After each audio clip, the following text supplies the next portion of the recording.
Hey everyone, I'm Danny Jack and welcome to my channel. I'm a wedding photographer based in the UK and today I want to talk about one of my favourite productivity books, Make Time. When we talk about productivity, it's pretty common to talk about how we can cram more into the time we already have, whether that be by being more efficient with our time, by eliminating things like distractions or using like the newest gadget or app, or trying to achieve that holy grail of the flow state. But often we fail to notice how much of the 24 hours in a day are being taken up by default on tasks which kind of suck up our time without us even noticing them. So it might not be that we're not doing things quickly or efficiently enough, we might just be spending our time on the wrong things. As Gandhi says, there is more to life than increasing its speed.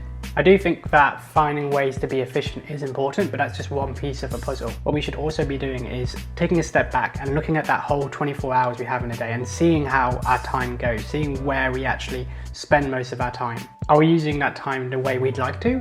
Are we using it to have fun or to work on our goals or anything, or spend time with our loved ones? Or are we kind of using that time almost unconsciously? You know, we all have the same 24 hours in a day, right? So why is it some people can get so much more out of that time than others? It can't just be because they wear noise cancelling headphones or use the Pomodoro method or anything like that. So I don't know if this sounds familiar, but oftentimes when I was talking to someone, when they would tell me about all the things they were doing, like, you know, going to the gym or starting a new hobby or starting like a side business, I would, you know, listen and nod along and think, yeah, that sounds great. But I don't think I will ever have the time to do that. You know, I'm just too busy doing what I'm currently doing. There's no way I could fit in going to the gym in my daily schedule. But you know, these people I was talking to, they have the same commitments as me normally. We're about the same age. You know, they have a 9-to-5 job, they might have a family, they have a partner, they have, you know, hobbies and stuff like that. So on the surface, we were using our time about the same. They just managed to fit way more in. The truth is, not having enough time was just a lie I was telling myself. Partly just to get out of going to the gym because I know I don't want to go, but also just because I didn't know how to prioritize my time properly. So I knew this is something I wanted to change about my life, you know, to have more time to do the things I wanted to do, which is why I found this book, Make Time by Jake Knapp and John Zeratsky, and it's all about finding more time just to focus on the things that matter to you, as opposed to just being more productive and more efficient. It's not like a time hacking book, it's about prioritization and spending more time on the right things. I absolutely love it. It's full of like 90 really useful tips on how to make more time in your life. And those tips are broken down into sections. So there's like a highlight section where they talk about like picking your highlight in the day, you know, the one thing for you to focus on. And they also have a laser section, which is all about focus. And then they have Energized, where they're talking about maintaining that energy throughout the day. And then a reflect section where you can look back at what's worked and what didn't work, so you can adjust how you spend your time. It's a really fun book. It's really light-hearted, but also just packed full of useful information. One concept in the book I found really interesting is there's always two powerful forces that are always pulling at our time: the busy bandwagon and the infinity pools. The busy bandwagon is like the modern culture of like the busy workplace, you know, like the endless meetings and like the constant stream of emails and, you know, working late, and kind of a culture we've sort of created as a society that busy equals good or successful. And infinity pools are the, you know, the apps and the programs which constantly give us new content all the time. So, you know, every time you press refresh, there is new stuff. So this is obviously things like social media, but also it could be things like YouTube, Netflix, you know, news websites, blog posts, anything where if you just press refresh, there might be something new. That's an infinity pool. These two forces are a problem because not only do they take up our time, but they do so in a way where we don't even realize it's happening. You know, from when you wake up in the morning, when you're doing your morning check-in and checking the social media and checking your messages and checking the news, you know, and then you are constantly picking up your phone like many times throughout the day to check these things, and then it's straight into work and it's straight to checking your emails and it's straight to attending meetings. But it's only by the end of the day, you know, all this time has passed and you look back and you're not really sure where all that time went. We can try and stop both of these forces with willpower, but if you're anything like me, you know, you can try and do that for a certain amount of time. You know, maybe you're really motivated at first, but before you know it, you've looked back and you've spent 4 hours on your phone. So one of the ways Make Time focuses on getting more satisfaction out of your day is creating what they call like a daily highlight.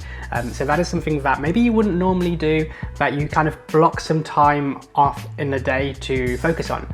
That could be writing your new short story, or it could be making a YouTube video, it could be practicing an instrument, it could be anything really. As long as it's something that gives you joy and fulfillment, and when you look back at it at the end of the day, it feels like a job well done, then that is a highlight. That's a good highlight to focus on. And that's like one thing. So during that, like maybe 1 hour, 1.5 hours, you're focusing on that one task and making sure you get a daily highlight done every day.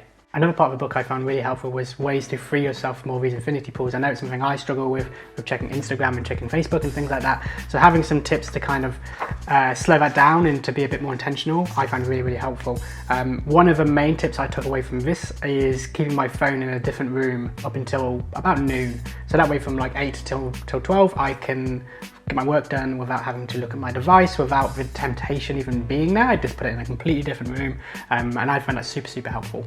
Of course, like any books on getting more done, there's loads of tips on how to stay focused, you know, making a focused environment, avoiding distraction, that kind of thing. But one part of a book which I found quite new and something which I guess I neglect quite a bit in my own life is ways to stay energized throughout the day. You know, normally if I'm feeling tired and I want to get more work done, I just, you know, have more coffee, like, you know, just several coffees.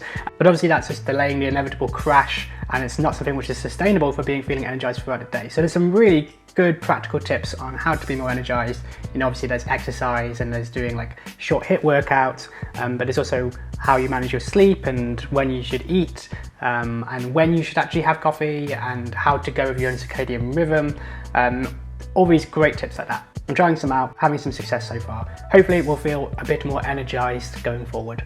So if you feel like you've always had something you wanted to start but you've never really had the time, or you've always found yourself looking back at the day feeling like the hours have slipped away from you, then I definitely recommend Make Time. I think it's a brilliant book, and I think it's really accessible as well. I think a lot of productivity books are a bit stuffy sometimes and a bit serious. This one's a lot of fun, there's lots of pictures in it, that kind of thing. Who doesn't like pictures, right? And I want to leave you on the same point the book ends on, that if you've got something that you feel like you've been putting off and you've never really had the perfect time to get started, chances are that perfect time is never going to come. You know, you can always wait to say like, oh, maybe I might feel like doing this later, or maybe I'm not ready yet. But chances are that time will never come, and you should start now, and you know, figure it out along the way. So that's it from me, guys. Hopefully you found that useful. Hopefully you want to check out the book. I think you can find it on Amazon or anywhere really. If you want to see more videos about not just productivity but learning, creativity, I'm going to do some stuff about photography as well at some point. Press the subscribe button. I don't know where it is. It's probably here or here somewhere. Yeah, press subscribe, and I will see you on the next one. Thanks so much for watching.